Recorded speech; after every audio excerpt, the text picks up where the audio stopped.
Hello प्यारे बच्चों, आज हम क्लास 12 फिजिक्स का चैप्टर 2 से ये टॉपिक कवर करेंगे। संधारित्र में संचित एनर्जी यानी ऊर्जा, energy store in a capacitor.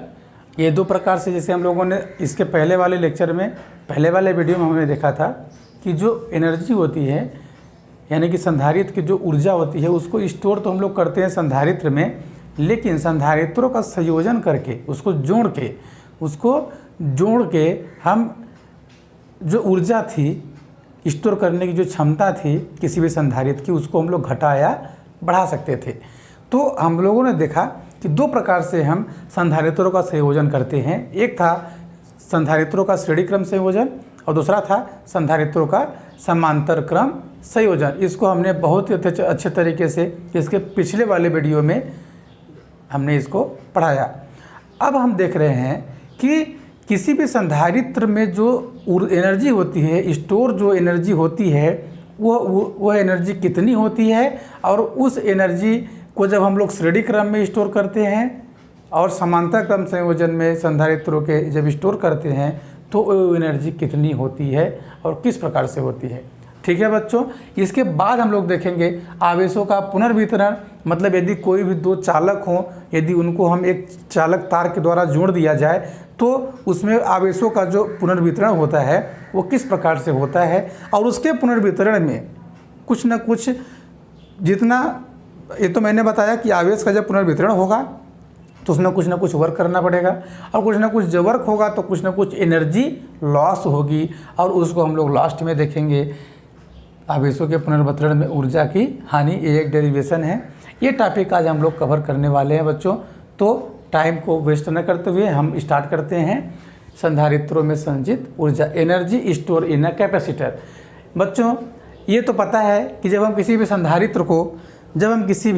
संधारित्र को आवेशित करते हैं या उसको आवेशित करना पड़ता है या करते हैं, तो उसको आवेशित करने के लिए कुछ ना कुछ कार्य करना पड़ता है, और वही किया गया कार्य उस संधारित्र में स्थितिज ऊर्जा के रूप में संचित होता जाता है। मतलब सीधा सा अर्थ यहाँ पे यह है कि यदि हमको संधारित्र में संचित ऊर्जा निकालनी है तो हम उस संधारित्र को आवेशित करने के लिए जो कार्य करते हैं वह कार्य ज्ञात हो जाए तो वही कार्य इसके संचित ऊर्जा यानी कि स्टोर एनर्जी, और स्टोर किस रूप में होती है, स्थितिज ऊर्जा के रूप में स्टोर होती है। यानी कि हम क्या करेंगे कि किसी भी संधारित्र को हम आवेशित करते हैं, आवेशित करने में जो कार्य करना पड़ा उस कार्य को निकालते हैं, और जैसे ही कार्य निकालेंगे वही किया गया कार्य इसकी संचित ऊर्जा या इसकी स्थितिज ऊर्जा कहलाती है। ठीक है बच्चों, तो देखते हैं उसको हम लोग मान लेते हैं। ये लिख लेंगे आप, परिभाषा क्या लिखेंगे, परिभाषा लिखिए आप, मतलब क्या लिखेंगे, परिभाषा संचित ऊर्जा का या स्थितिज ऊर्जा ही है।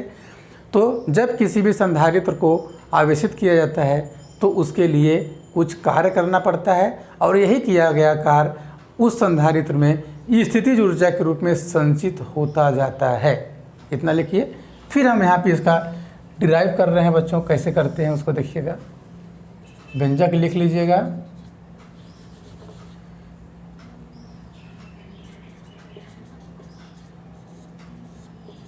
मान लेते हैं, माना आप लिखेंगे इसको, जो मैं उतना ज़्यादा नहीं लिखूंगा मैं इसमें क्योंकि पूरा कवर कर जाएगा।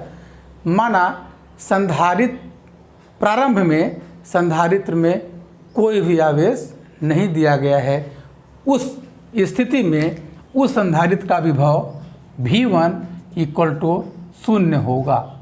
इतना लिख लिया, क्योंकि जब उसमें कोई आवेश पहले से है ही नहीं, एक संधारित्र है, ये बस संधारित्र बना हुआ है, इसको हमने कोई भी आवेश नहीं दिया है। बात समझ में आ रहा है? तब इसका विभव कितना है बच्चों, V1 = 0। क्योंकि आवेश नहीं दिया तो विभव तो बढ़ेगा ही नहीं, क्योंकि आवेश के समानुपाती तो विभव होता है। अब जैसे ही हम इस संधारित्र C को हमने क्या किया, संधारित्र को क्या किया, हमने Q आवेश दिया, प्लस Q आवेश। जैसे ही हमने इसको दिया प्लस Q आवेश हमने इसको दिया, तो इसका विभव कितना हो जाता है बच्चों, V2 = V, या 0 से कितना हो गया, V हो गया। इसका मतलब ये हुआ इधर माइनस प्रेरित हो जाता है और इसको हमने कहाँ कर दिया, पृथ्वीकृत में। तो ये कंडीशन हुआ कब, जब हम इसमें प्लस क्यू आवेश देते हैं तो इसका विभव हो जाता है V2 इक्वल टू V हो जाता है। बात समझ में आ गया। तब इस संधारित्र को 0 से V विभवांतर तक या Q आवेश तक आवेशित करने में किया गया कार्य कितना होगा, किया गया कार्य बराबर क्या होता है बच्चों, आप लोग ये जानते हो, चूँकि ये विभव है और आवेश है और कार्य है, तो विभव equal to V equal to होता था W अपान Q, तो W इक्वल टू कितना होता है V इंटू Q। तो चूँकि यहाँ पे एक बात और ध्यान देना है हमने अपने को कि पहले विभव कितना था, 0 था, विभव में लगातार वृद्धि हो रही है, अतः इसमें हम लोग प्रारंभिक विभव और अंतिम विभव का एवरेज निकालेंगे। तो यहाँ पे जब हम लोग कार्य निकालेंगे तो कार्य बराबर क्या होता है, विभव गुणे आवेश। तो यहाँ पे लिखेंगे हम लोग औसत विभव। क्यों लिख रहे हैं औसत विभव, क्योंकि यहाँ पे विभव में लगातार वृद्धि हो रही है, इसलिए एवरेज निकालेंगे। आप पे हमेशा याद रखिएगा इंटू आवेश। ये बात आपको समझ में आ गई। तो किया गया कार्य W इक्वल टू हो जाएगा, औसत विभव कितना हो जाएगा बच्चों, 0 प्लस V अपान 2 इंटू आवेश। क्यों आवेश दिया गया है। अब जब इसको हम लोग सॉल्व करते हैं तो यही किया गया कार्य जो निकलता है अपना कितना हो जाएगा, V अपान 2 इंटू Q। अब हम जानते हैं चूँकि C इक्वल टू होता है Q अपान V, तो Q इक्वल टू कितना हो जाएगा, CV। आप यहाँ पे लिख देंगे तो हो जाएगा 1/2 इंटू V है, और क्या है Q की जगह पर हम लोग लिख सकते हैं क्या,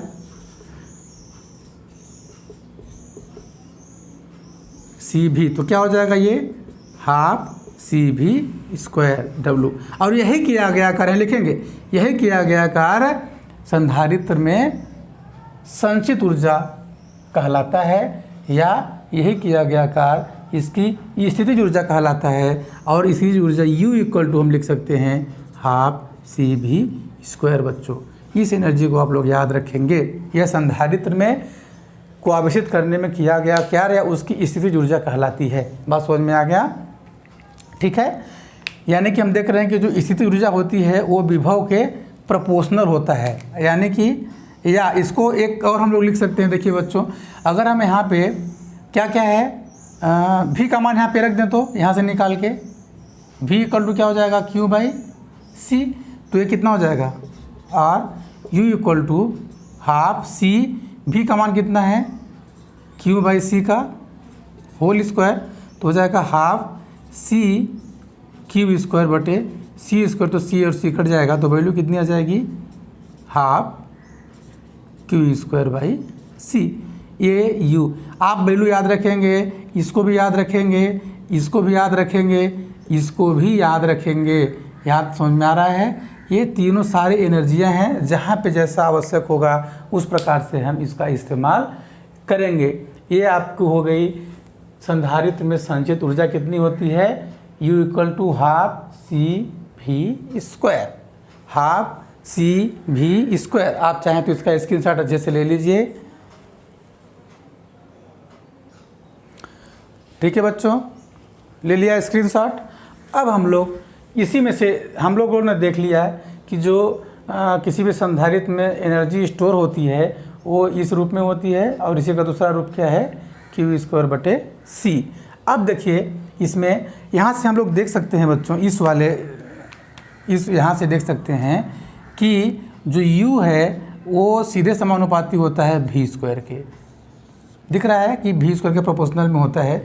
इसका मतलब क्या है कि जो किसी भी संधारित्र की स्थितिज ऊर्जा उसके विभव के वर्ग के अनुक्रमानुपाती होती है। इतना आप लोग भी इसको भी ध्यान दे लेंगे। चलिए अब देखते हैं, यहाँ पे देखो संचित ऊर्जा तो है। अब हम लोग जो श्रेणी क्रम संयोजन करते हैं उसमें जो संचित ऊर्जा होती है वो उसकी व्यंजक जो निकालेंगे वो कितना एनर्जी स्टोर करेगा। समांतर क्रम में अगर हम जोड़ते हैं तो उसका जो स्टोर एनर्जी होती है वो कितना होता है, इसको भी हम लोग देख लेते हैं यहीं पे। ठीक है बच्चों, इसको तो मिटा देते हैं यहाँ पे, ठीक है, ये भी मिटा दे रहा हूँ मैं। अब देखिए यहाँ पे इन दोनों इक्वेशनों को आप लोग हमेशा याद रखेंगे, एक ये वाला और एक ये वाला। अब बताइए बच्चों, श्रेणी क्रम संयोजन में मान लेते हैं कि n संधारित्र की धारिता मतलब C1, C2, C3 so on धारिता वाले, धारिता पहला नंबर निकाल रहे हैं बच्चों ना, कौन सा निकाल रहे हैं हम लोग? श्रेणी क्रम संयोजन में संचित ऊर्जा, यानी मान लेते हैं यहाँ पे, माना C1, C2, C3 जैसे धारिता वाले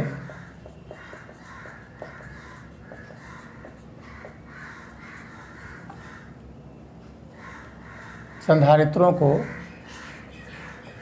श्रेणी क्रम में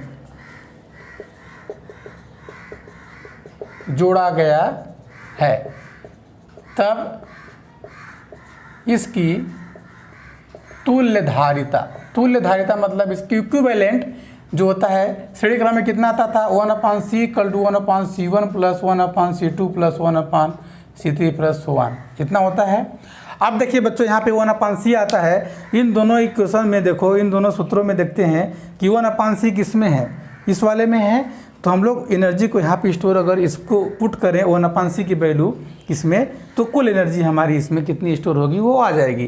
तो अगर हम लोग इसको इक्वेशन फर्स्ट दे दें, इक्वेशन नंबर सेकेंड दे दें और इसको इक्वेशन थर्ड दे दो, इसी के आगे हम ऐसे लगाते जाएंगे इक्वेशन थर्ड। जब इक्वेशन थर्ड देंगे तो हम लिखेंगे समीकरण 2 व 3 से। 2 का समीकरण 2 क्यों ले रहे हैं हम लोग? क्योंकि यहाँ पे हम आसानी से 1/c दिया है, अगर इसको भी ले सकते हैं, लेकिन यहाँ पे लेंगे तो क्या करना पड़ेगा, c का मान निकालना पड़ेगा, तो फिर मतलब इसका आपका भिन्न का जो है वो जोड़ निकालना पड़ेगा। तो क्या है, दोनों इक्वेशन तो एक ही है, केवल मैंने वैल्यू पुट किया था। अब समीकरण 2 व 3 से u = कितना हो जाएगा भैया 1/2q², और 1/c की वैल्यू कितनी है 1/c1, 1/c2, 1/c3 + so on। तो ये एनर्जी जो हो जाएगी u = 1/, ऐसा लिख सकते हैं क्या, q²/c1, 1/2 q² तो है सभी में ही, c2 सबका गुणा इसमें हो जाएगा, 1/2 q²/c3 + 1/2 q²/c4 so on। इस प्रकार से हम लिख सकते हैं। तो ये इसको आप ऐसे लिख सकते हो, देखो ये जो है ये पूरा ये किस रूप का है, इसी रूप का है। तो इसको हम लोग मान सकते हैं u1, इसको मान सकते हैं u2, इसको मान सकते हैं u3 so on। इसका मतलब क्या हुआ बच्चों कि श्रेणी क्रम में जो ऊर्जा संचित होती है वो कुल ऊर्जा या अलग अलग संधारित्रों के ऊर्जाओं के योग के बराबर होती है। जो कुल ऊर्जा, कुल संचित ऊर्जा मतलब श्रेणी क्रम संयोजन में संधारित्र में कुल संचित ऊर्जा अलग अलग संधारित्रों में संचित ऊर्जाओं के योग के बराबर होता है। ये आप लोगों ने समझ गए, बात समझ में इतना आ गई। ठीक इसी प्रकार ये श्रेणी क्रम हो गया। अब हम लोग क्या करते हैं, यहीं पे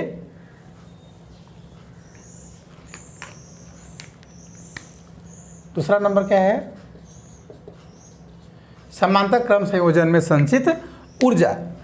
ठीक है बच्चों, तो इसमें भी हम लोग क्या लिखेंगे, इसी प्रकार से लिखेंगे। मान लेते हैं कि C1, C2, C3 धारिता वाले संधारित्र को कैसा जोड़ा गया है, समांतर क्रम में जोड़ा गया है, तो इसकी वैल्यू भी चेंज हो जाएगी और बाकी यहाँ से पूरा चेंज हो जाएगा।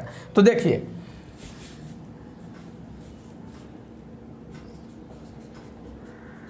समांतर क्रम में जोड़ा गया है, तब इसकी तुल्य धारिता कितनी होती है समांतर क्रम के लिए, C1 + C2 + C3 + C4 + so on। इस प्रकार से होता है, C3 तक ले लेते हैं। तो इसको मान लेते समीकरण इक्वेशन 4। क्या मान लिया इसको, इक्वेशन 4। अब देखिए ये वाला जो इक्वेशन आया था उसमें C डायरेक्टली प्रोपोर्शनल इसके है, तो यहाँ पे C की वैल्यू को हम यहाँ पे रख देंगे। तो यहाँ पे लिखेंगे by equation first and fourth, यानी समीकरण 1 व 2 से।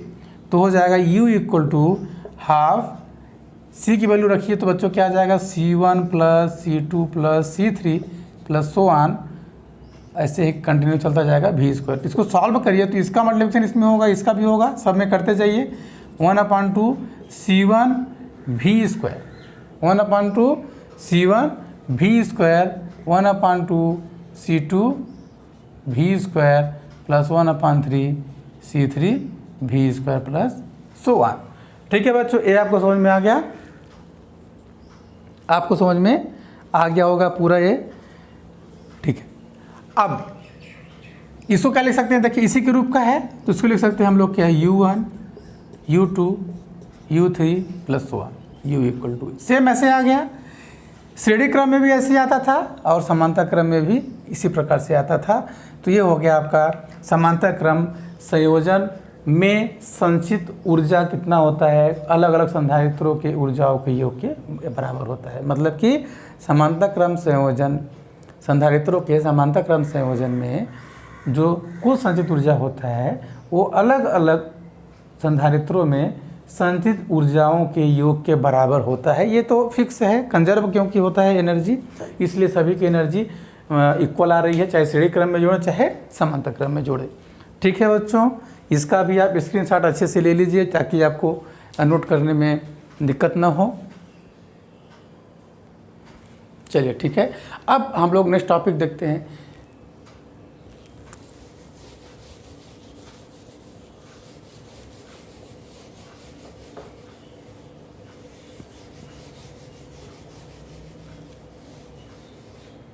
दो टॉपिक हम लोग का क्लियर हो गया। अब नेक्स्ट टॉपिक अपना है आवेशों का पुनर्वितरण। आवेशों का पुनर्वितरण समझिए, यहीं से इसको बता रहे हैं।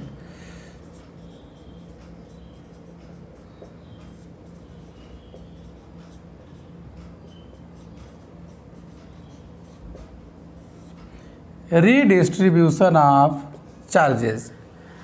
अब रीडिस्ट्रीब्यूशन का नाम जो है वो तो हम लोग देख रहे हैं। रीडिस्ट्रीब्यूशन मतलब होता है क्या कि रीस्टोर करना। रीस्टोर मतलब कि जैसे कि दो चालक हैं, एक चालक का विभव कुछ ज़्यादा है, एक चालक का विभव कुछ कम है। यदि इन दोनों को हम किसी भी तार के माध्यम से या चालक के माध्यम से एक दूसरे को कनेक्ट कर देते हैं, जोड़ देते हैं, तो जोड़ने के पश्चात उसमें जो आवेश है उसका पुनर्वितरण होने लगता है। मतलब कि जिसका विभव ज़्यादा है, ज़्यादा विभव वाले चालक से कम विभव वाले चालक की ओर आवेश का प्रवाह होने लगता है। कब तक होता रहता है? जब तक कि दोनों का विभव समान नहीं हो जाता।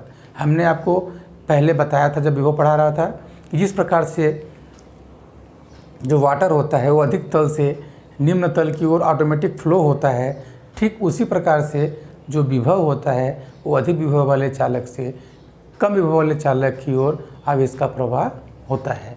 ठीक है, तो देखते हैं हम लोग, चूँकि यहाँ पे लिखा है आवेशों का पुनर्वितरण, तो आवेशों का पुनर्वितरण कब होगा? जब दो चालक होंगे। तो हम मान लेते हैं कि दो चालक हैं, कौन कौन से हैं? मान लेते हैं एक चालक ए है, एक चालक ए है। ध्यान समझिएगा, चालक ए और चालक बी, हमने इसको इस प्रकार से रखा है स्टैंड की सहायता से।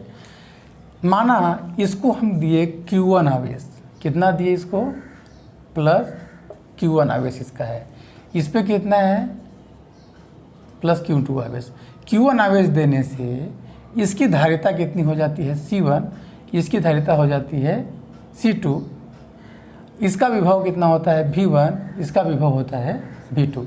हम मान के चलते हैं, माना V1 is greater than V2। हम ये मान के चल रहे हैं, क्योंकि मानेंगे तभी ना किसी का, जब हम लोग इसको कनेक्ट करेंगे तो वितरण होगा। तो हम इसको जोड़ने से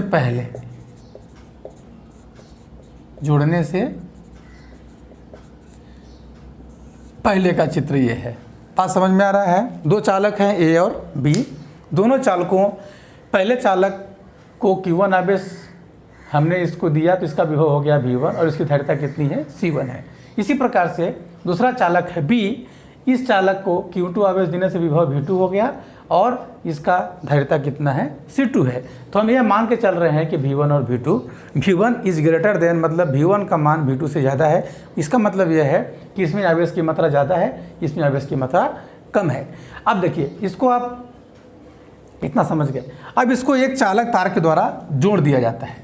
चालक तार के द्वारा इसको जोड़ दिया जाता है। तो एक हम यहाँ पे और बना दे रहे हैं तो आपको और अच्छे से समझने में परेशानी नहीं होगी।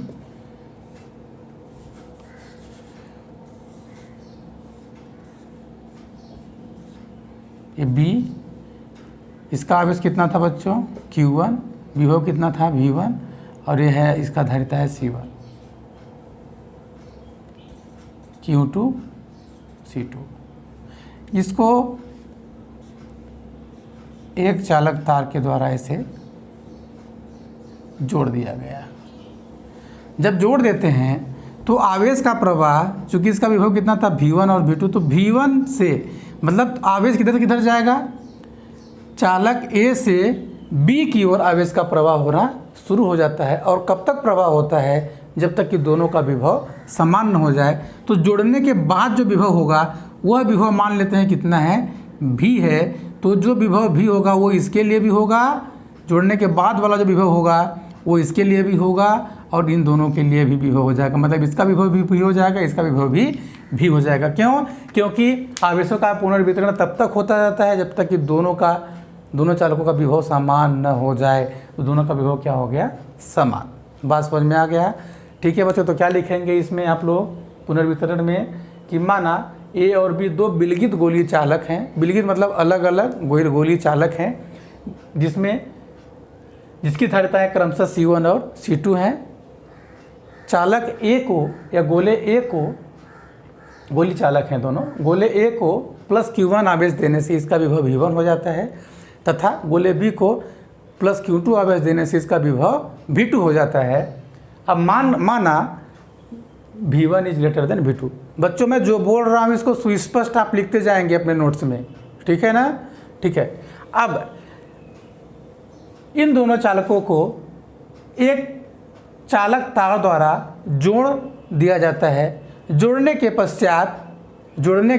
पश्चात आवेश का पुनर्वितरण अधिक विभव वाले चालक से कम विभव वाले चालक की ओर, अर्थात चालक A से चालक B की ओर तब तक होता रहता है जब तक कि दोनों चालकों का विभव समान न हो जाए। ठीक है, तो मान लेते हैं कि दोनों के लिए जो उभयनिष्ठ विभव आया, तो लिखेंगे माना दोनों के लिए उभयनिष्ठ विभव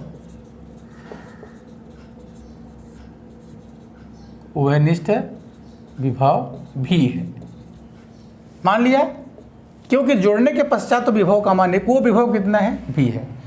तब इसको यहां लिखते हैं बच्चों, उभयनिष्ठ विभव भी है, तब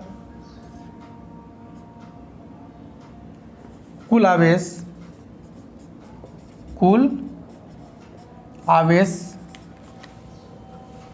कितना होगा,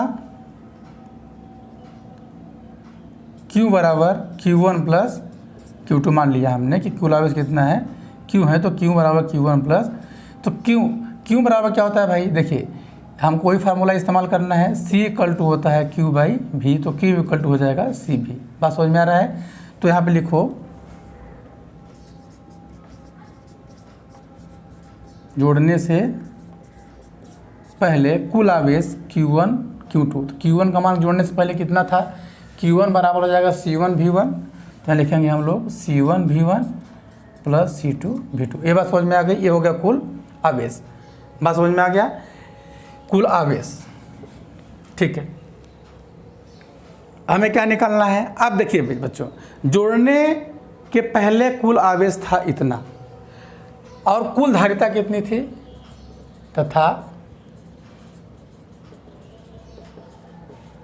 कुल धारिता बराबर C1 प्लस C2। कोई दिक्कत नहीं है, C1 प्लस C2। अब जोड़ने के पश्चात उभयनिष्ठ विभव कितना हो गया बच्चों, V इक्वल टू हो जाएगा कितना, जोड़ने के बाद पश्चात क्या हो जाएगा, कुल आवेश बटे कुल धारिता। क्यों?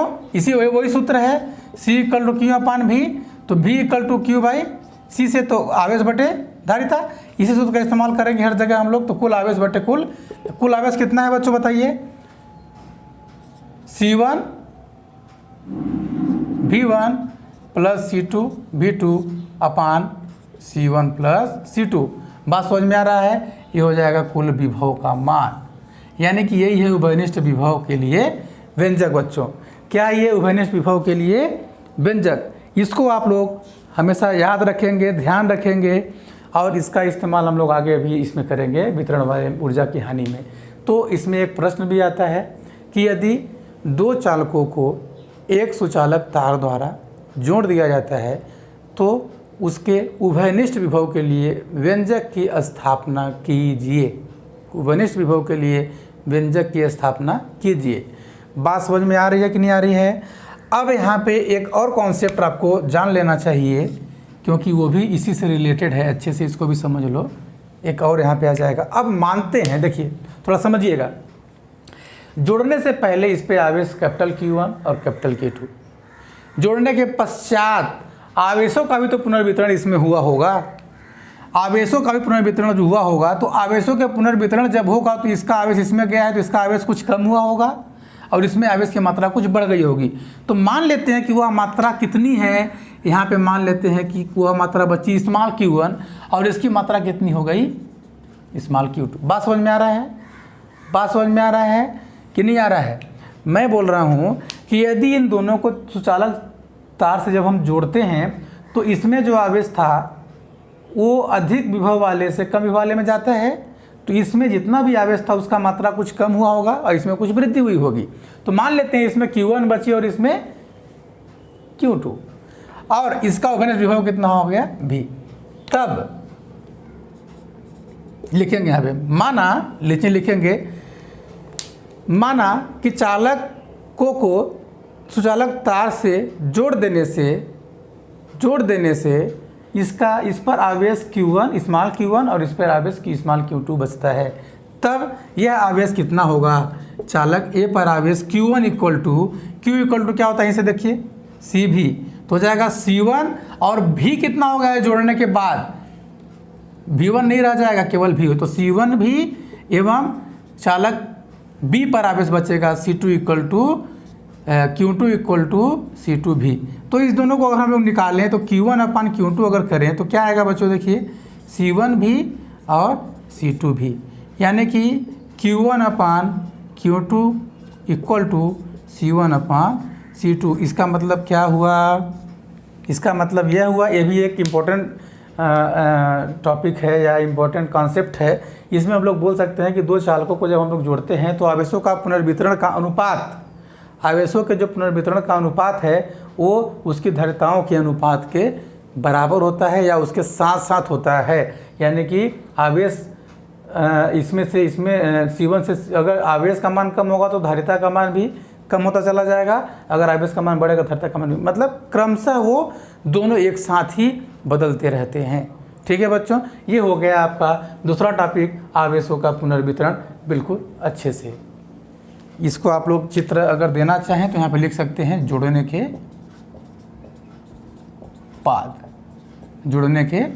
बाद, ये वाला आपका डायग्राम बनेगा। ठीक है बच्चों, आप लोग इसका भी स्क्रीनशॉट लीजिए अच्छे से। चलिए ठीक है, अब हम लोग देखते हैं नेक्स्ट टॉपिक, आवेशों के पुनर्वितरण में ऊर्जा की हानि क्या होती है। ऊर्जा पढ़ लिया, सब पढ़ लिया हम लोगों ने। अब हम बच्चों इसको मिटा देते हैं ताकि हमारा वाइट बोर्ड खाली हो जाए, तब हम इसको प्रूफ करेंगे। यहाँ से पूरा मिटा दे रहे हैं, ये टॉपिक हमारा कंप्लीट।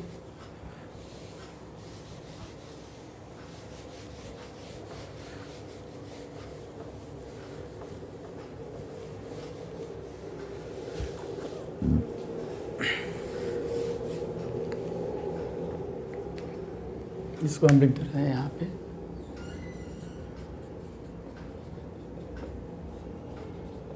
आवेशों के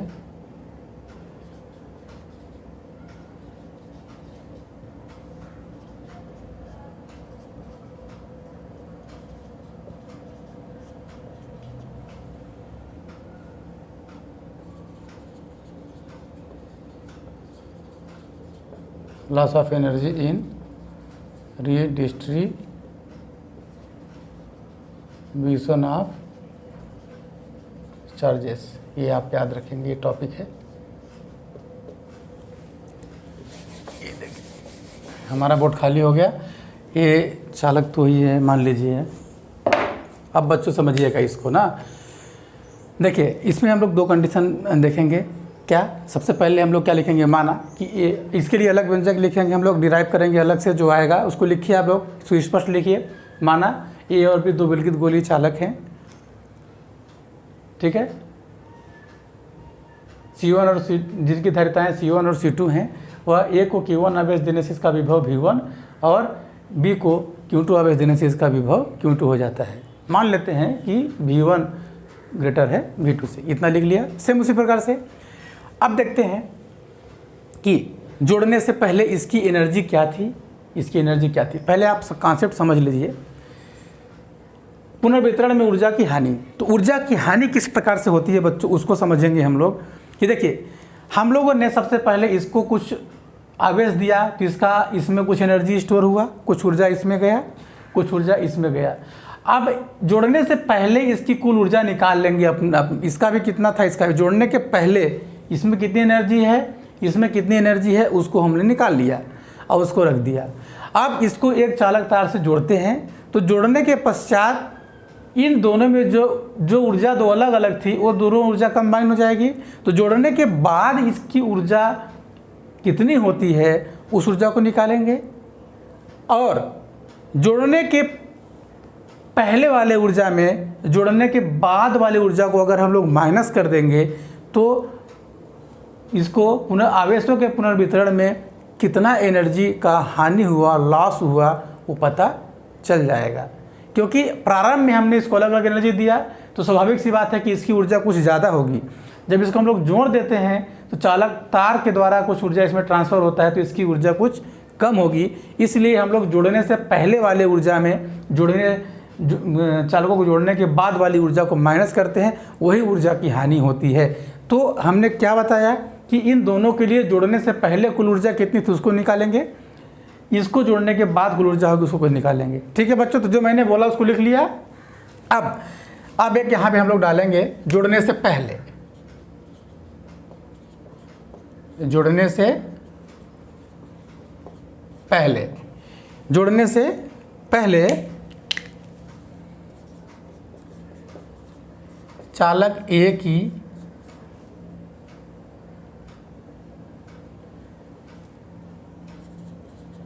ऊर्जा U, चालक एक ऊर्जा डायरेक्ट लिखते हैं। चालक एक ऊर्जा कितनी हो जाएगी, सूत्र क्या होता है, 1/2 CV² होता है। तो चालक ए की, जोड़ने से पहले चालक ए की जो C है वो C1 है, तो हो जाएगा ये C1, और भी क्या है V1, तो हो जाएगा V1। समझ में आ रहा है। और चालक एवं चालक B की ऊर्जा हो जाएगी हाफ C2V2²। बात समझ में आ रहा है। अतः जोड़ने से पहले चालकों ए व बी की कुल ऊर्जा मान लेते हैं U1 इक्वल टू हो जाएगा क्या, half C1V1² plus half C2V2²। कुल ऊर्जा दोनों जुड़ जाएगी। अब ये कंप्लीट हो गया। इसको हमने, अब क्या करते हैं, ए और बी को एक चालक तार द्वारा, इसके बाद लिखेंगे बच्चों, इसके पश्चात ए और बी को एक चालक तार द्वारा जोड़ दिया जाता है, आपस में जोड़ दिया जाता है। तब ए से आवेश का पुनर्वितरण बी में होने लगता है, और तब तक होता है जब तक ये दोनों का विभव समान नहीं हो जाता। तो माना कि उभयनिष्ठ विभव, तब उभयनिष्ठ यहाँ लिख लेंगे, उसके लिखने के बाद तब उभयनिष्ठ विभव V इक्वल टू कितना आता था बच्चों, C1V1², C1V1 C2V2 अपान C1 प्लस C2, यही था ना। 1 मिनट, इसको आप उभयनिष्ठ विभव V इक्वल टू हो जाएगा C1V1 प्लस C2V2 अपान C1 प्लस C2। ये बात समझ में आ गई। इसको मान लीजिए इक्वेशन फर्स्ट, इसको इक्वेशन सेकेंड। अब हमने लिखा था जोड़ने से पहले, हमने जोड़ा। अब जोड़ने के बाद, जोड़ने के बाद क्या होता है उसको देखते हैं। जोड़ने के बाद क्या होता है, चालक ए की ऊर्जा कितनी हो जाएगी, सूत्र तो वही है 1/2 CV² वाला। तो 1/2 जोड़ने के पश्चात बच्चों देखिए, जोड़ने के बाद इसका जो ऊर्जा है वो हो जाता है C1, संधारित्र की धारिता C1 और विभव क्या है V1। तो 1/2 C1V², ये याद रखेंगे। जोड़ने के पश्चात भी दोनों के लिए समान हो जाता है। तो चालक ए की भी विभव भी होगी और चालक बी की भी विभव भी होगी। तो चालक P की ऊर्जा हो जाएगी 1/2 C2V²। बात समझ में आ रहा है। अतः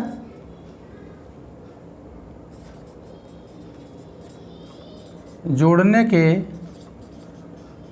पश्चात कुल ऊर्जा U2 मान लेते हैं। कितना हो गया, दोनों को जोड़ दीजिए। दोनों में कॉमन क्या है, कुल ऊर्जा U2 इक्वल टू हो जाएगा हाफ C1 प्लस C2। ऐसा लिख सकते हैं क्या, हाफ C1 प्लस C2 और V²। इसको मान लेते हैं हम लोग क्या, इक्वेशन सेकेंड। ये बात समझ में आपको आ गई होगी, ठीक है। अभी इसको सेकंड मत मानिए। अब हम यहाँ पे लगाते हैं बच्चों। अतः U2 इक्वल टू हो जाएगा, देखिए हाफ C1 प्लस C2 और V का मान यहाँ पे देखिए बच्चों कितना है, C1V1 प्लस C2 V2 अपान C1 प्लस C2 यहाँ पे रख दीजिए। तो हो जाएगा कितना, ये C1V1 प्लस C2V2 अपान C1 प्लस C2 का, चलिए अब इसको मिटा ही देते हैं हम लोग, होल स्क्वायर। बात समझ में आ गया है। अब इसको हम लोग यहाँ से मिटा देते हैं। अब इसको सॉल्व करते हैं। थोड़ा सा बड़ा डेरिवेशन है, बोर नहीं होइएगा आप लोग। ये हो जाएगा समीकरण आपका अगला। नेक्स्ट कितना है, 1 2, इसको मान लीजिए 3। अब देखिए हमने जो आपको बताया था कि जोड़ने से पहले कुल ऊर्जा निकाला तो ये आया, और जोड़ने के बाद कुल ऊर्जा कितनी आ गई, U2 इक्वल टू ये। अब हम लोग जब ऊर्जा की हानि निकालना है तो यहाँ पर लिखेंगे, अतः ऊर्जा की हानि बराबर जोड़ने से पूर्व ऊर्जा कुल ऊर्जा माइनस है, लिख लीजिए, जोड़ने से पूर्व कुल ऊर्जा माइनस जुड़ने के बाद कुल ऊर्जा, यही ना हानि होगा। अब ऊर्जा की हानि को हम मान लेते हैं डेल्टा U। तो जोड़ने से पहले कितना था, U1 माइनस U2। तो U1 की वैल्यू आप यहाँ से रखिए समीकरण 1 और 2 से। समझ में आ रहा है बात। अतः यहाँ पे रखेंगे, ठीक है। U1 की वैल्यू कितनी है, 1/2 C1V1² प्लस 1/2 C2V2²। इतना है U1 का मान, माइनस U2 का मान बताइए, हाफ यानी कि 1/2 C1 प्लस C2 और C1V1 प्लस C2V2 अपान C1 प्लस C2 का होल स्क्वायर। अब इसको सॉल्व करते जाइए बच्चों। हाफ यहाँ पे कॉमन है, निकाल लीजिए, C1V1² C2V2²। जहाँ पे समझ में नहीं आएगा कमेंट करिएगा, माइनस कॉमन ले लिया हमने ना, इसमें भी हाफ है, इसमें भी हाफ है, या इसी से पहले कॉमन ले लेते हैं। इसको देखिए, अब हाफ यहाँ पे देखिए पावर 2 है, इसके पावर भी 2 होगा, इसके पावर भी 2 होगा, यहाँ पे भी C1 प्लस C2 है। एक नीचे का एक ऊपर कट जाएगा, तो एक कट जाएगा, कैंसिल आउट। तो एक क्या बचेगा यहाँ पे देखिए, C1V1 प्लस C2V2 अपान C1 प्लस C2। बात समझ में आ रहा है इतना? ये स्क्वायर बचेगा और एक नीचे का कट जाएगा, तो ये और एक कट जाएगा, एक बचेगा। ठीक है ना? इतना आप समझ में आ गया। C1 प्लस C2 स्क्वायर में है तो ये कैंसिल हो जाएगा इसके साथ और एक तो बचेगा और ऊपर का स्क्वायर रहेगा ही। देखिए बच्चों, इसको हाफ दोनों में कॉमन है, दोनों कॉमन ले लिए हमने। C1V1 square plus C2V2 square minus C1V1 plus C2V2 का whole square upon C1 plus C2। इतना आ गया। अब इसको सॉल्व करते हैं तो हाफ अपान एक कर सकते हैं इसके, इसका मल्टीप्लिकेशन इसमें, इसका मल्टीप्लिकेशन इसमें करेंगे, यानी कि भिन्न का जोड़ है ये। तो चाहे तो एलसीएम लेके कर सकते हैं, या तो अगर डिनोमिनेटर में डिफरेंट हैं दोनों तो आप इसका इसमें, इसका इसमें कर सकते हैं। तो यहाँ पे हो जाएगा क्या, C1V1 square plus C2V2 square into C1 plus C2, सही है, माइनस इसका एक में हो जाएगा तो हो जाएगा C1V1 माइनस C2V2 का होल स्क्वायर अपान में क्या है बच्चों दोनों के C1 प्लस C2, इसका आपस में मल्टीप्लिकेशन हो जाएगा। इतना समझ में आ गया होगा आपको। इसको आगे सॉल्व करते हैं, हाफ मतलब 1/2 C1V1 square plus C2V2 square. अब मल्टीप्लिकेशन करते जाते हैं तो सही रहेगा। यहीं पे थोड़ा सा देखिएगा बच्चों ध्यान से आप लोग। C1V1 इज इन, पहले इन दोनों का इसमें, तो पहले हम लोग क्या करते हैं, C1 का इन दोनों में करते हैं, फिर C2 करेंगे। C1 का इसमें करोगे तो क्या आ जाएगा, C1 और C1 का स्क्वायर और V1 का स्क्वायर हो गया। C1 का इन दोनों में करना है, तो C1 का पहले इसमें कर दिया, अब C1 का इसमें करो तो क्या हो जाएगा, प्लस ये भी है तो हो जाएगा C1 C2V2 का स्क्वायर। बात समझ में आ रहा है, प्लस C2 का इसमें करिए तो हो जाएगा C1 C2V1 का स्क्वायर प्लस C2 का इस टर्म में करेंगे तो हो जाएगा C2 का स्क्वायर V2 का स्क्वायर। बात समझ में आ गई पूरी। ये आ गई आपकी ये वाली टोटल वैल्यू, इसको हम लोगों ने एक क्वेश्चन में बना लिया। ठीक है, फिर माइनस साइन है, a माइनस बी का होल स्क्वायर है तो a माइनस बी का होल स्क्वायर इक्वल टू होता है a square minus 2ab plus b square. तो एक जगह पे है C1V1 तो C1 square V1 square a square हो गया माइनस 2, एक जगह पे क्या है C1V1 और b की जगह पे क्या है C2V2। बात समझ में आ गया इतना, 2ab plus b square, B की जगह पे क्या है C2V2 स्क्वायर। बात समझ में आ गया। टोटल के अपान में क्या है C1 प्लस C2। बच्चों ध्यान से करेंगे, इसको इजी है, कैलकुलेशन पर करना है थोड़ा सा। ठीक है, अब यहाँ से मैं सॉल्व करता हूँ इसको।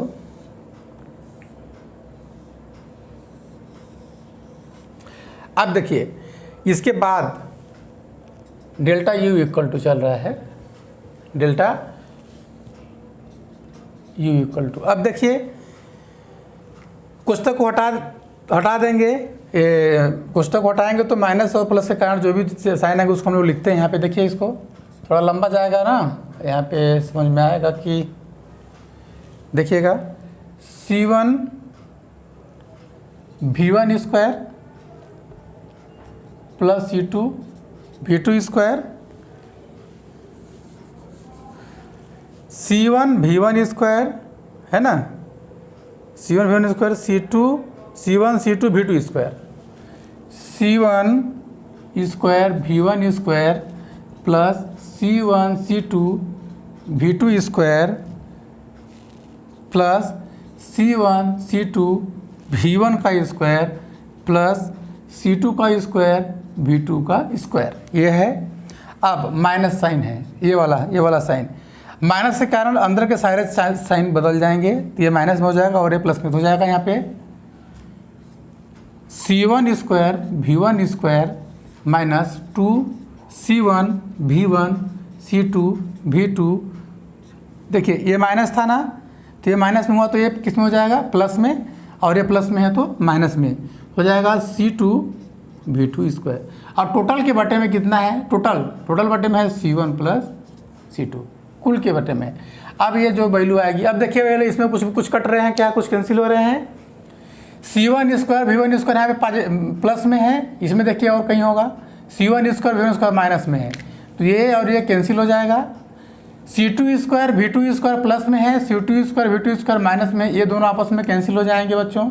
अब क्या बचा देखिए जो बचा उसको लिखते हैं C1 C2 V2² plus C1 C2 V1² plus 2 C1, देखिए C1 C2 V1 V2 एक साथ लिख दे रहे हैं, V1 V2 C1 C2 V1 V2 एक साथ में है, हो जाएगा C1 प्लस C2। ये समझ में आ गया होगा। अब इसमें देखिए सभी में क्या कॉमन है बच्चों, C1 और C2 कॉमन है सब में, तो क्या बचेगा यहाँ पे V2² plus V1² plus 2 V1 V2 upon C1 plus C2। ये क्या है, ये वाली value A² plus B² plus 2, ये भी यानी कि A प्लस B का whole square upon C1 plus C2। ये बात समझ में आ गई, यानी कि डेल्टा U इक्वल टू आ गया C1 C2 V1 plus V2 का, इसको एक सेट कर लीजिए C1 C2 और यहाँ पर जाएगा V1 प्लस V2 का होल स्क्वायर। ये है आपकी ऊर्जा की हानि के लिए व्यंजक। बात समझ में आ रहा है। अब इस टर्म को देखिए बच्चों, इसमें जो साइन प्लस में है वो ऊर्जा की हानि, उसकी ऊर्जा की हानि होगी। जैसे देखिएगा इसमें C1 C2 पॉजिटिव है, ये सब पॉजिटिव हैं, और इसमें देखिए अगर इसके अंदर की वैल्यू अगर माइनस में भी होगी तभी माइनस का वर्ग पॉजिटिव हो जाता है। इसका मतलब यह है कि हमेशा दो चालकों को जोड़ने से ऊर्जा की हमेशा हानि होती है। क्यों? क्योंकि इसमें अगर हम माइनस भी रखेंगे तो भी ये प्लस में ही आएगा, यानी कि ऊर्जा की हानि हो रही है। और ऊर्जा की हानि किस किस रूप में होती है बच्चों, जैसे हम लोग किसी भी दो चालकों को जोड़ते हैं तो या तो तार गर्म हो जाता है, तो तार गर्म होता है तो उसको ऊर्जा मिलती है तब ना गर्म होता है, तो जितना ऊर्जा हमने दिया उसी का कुछ पार्ट हीट एनर्जी में कन्वर्ट होके वो बदलता चला जाता है। यानी कि कुछ ऊर्जा किसमें ख़त्म हो रहा है, उसको गर्म करने के लिए, या कभी कभी स्पार्क करता है तो लाइट के रूप में ऊर्जा ख़त्म हो जाती है, या कि कभी कभी आवाज़ आता है, गुन टाइप की आवाज़ निकलती रहती है, तो कुछ ऊर्जा ध्वनि के रूप में, प्रकाश के रूप में, या ऊर्जा उसमें ऊर्जा के रूप में वहाँ से ऊर्जा की हमेशा हानि होती है। यानी कि दो आवेशित चालकों को हम लोग जब जोड़ते हैं तो हमेशा ऊर्जा की हानि होती है। ठीक है बच्चों, ये था आपका आवेशों से पुनर्वितरण में ऊर्जा की हानि। अब बात आता है आपका चैप्टर 2 से कोई टॉपिक अब बचा नहीं है।